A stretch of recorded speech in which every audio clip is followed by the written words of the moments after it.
ही गोष्ट आहे Melbourne taste मॅचची, जिथे क्रिकेटचा उत्साह शिगेला पोहोचला होता. टीम इंडियासाठी ही फक्त मॅच नाही तर अस्तित्वाची लढाई आहे. आणि मग या मॅचमध्ये रेड्डी आणि सुंदरने असे वातावरण निर्माण केले की टीम इंडियाची हरलेली मॅच परत जिंकण्याच्या दिशेने चालू लागली.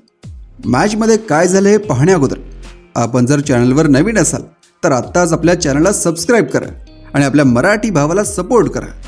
दुसऱ्या दिवशी भारतीय टीमची अवस्था खूप वाईट होती. टीम इंडियाचे 5ही बॅटर्स पवेलियनमध्ये परतले होते आणि परिस्थिती अशी होती की आता फॉलोऑन निश्चित आहे. तिसऱ्या दिवशी पहाटे ऋषभ पंतने असा बेजबाबदार शॉट मारला, जणू समोसे तळण्याचा प्रयत्न करताना एखादा माणूस तेलाच्या तव्यावर सांडतो. टीम इंडिया दुसऱ्या दिवशी संपल्याच्या अफवा पसरत होत्या, पण त्यानंतर नितीश कुमार रेड्डी यांनी प्रवेश केला.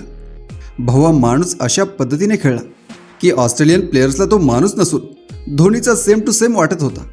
रेड्डीने आधी जडेजासोबत पार्टनरशिप केली आणि नंतर वॉशिंग्टन सुंदरसोबत 127 रन्सची पार्टनरशिप करून अशी खळबळ माजवली की ऑस्ट्रेलियन बॉलर्स डोकी खाजवू लागली. सुंदरची बॅटिंग इतकी सुंदर होती की जणू वाटायला लागलं क्रिकेटमध्ये खरा सुंदर म्हणजे असाच असतो. त्याने 162 बॉलमध्ये लढाऊ अर्धशतक केले, जणू एखादा गिटार वाजवणारा तुटलेल्या तारांवर वाजवतोय. आणि भाऊ रेड्डीने तर शपथ घेतली होती की आज ऑस्ट्रेलियाच्या सर्व आकांक्षा उद्ध्वस्त करणार आहे.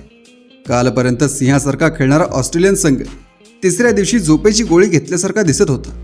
मैदानावर त्यांचे खांदे झुकलेले, चेहऱ्यावर निराशा आणि बॉलर्सची अवस्था तर खूप वाईट होती. दिवसाचा खेळ संपला तेव्हा स्कोअर होता 358 वर 9 विकेट्स. रेड्डी 105 रन्सवर नाबाद होता आणि त्याच्यासोबत मोहम्मद सिराज क्रीजवर उभा होता. जणू काही तो सुद्धा म्हणत होता, मीही काहीतरी करेन. दुसरीकडे कमिन्स आणि बोलन यांसारख्या बॉलर्सने प्रत्येकी 3 विकेट्स घेतल्या, पण त्यांच्या बॉलिंगला सकाळच्या वेळी जशी आग लागली होती तशी आग नंतर लागू शकली नाही. टीम इंडियाने फॉलोऑन टाळून कमबॅक तर केलेच, पण असे वातावरणही निर्माण केले की आता ऑस्ट्रेलिया टीमला ही मॅच जिंकण्यास सोडा, ती वाचवणेही कठीण होऊ शकते. त्यामुळे तिसऱ्या दिवसाचे हिरो दुसरे तिसरे कोणी नसून रेड्डी आणि सुंदर होते, ज्यांनी टीम इंडियाला आपल्या खेळाने पुन्हा एकदा लढण्याची हिंमत दिली. तर मित्रांनो, तुम्हाला काय वाटते, टीम इंडिया ही मॅच जिंकू शकेल का? कृपया आपले मत मला कमेंटमध्ये सांगा.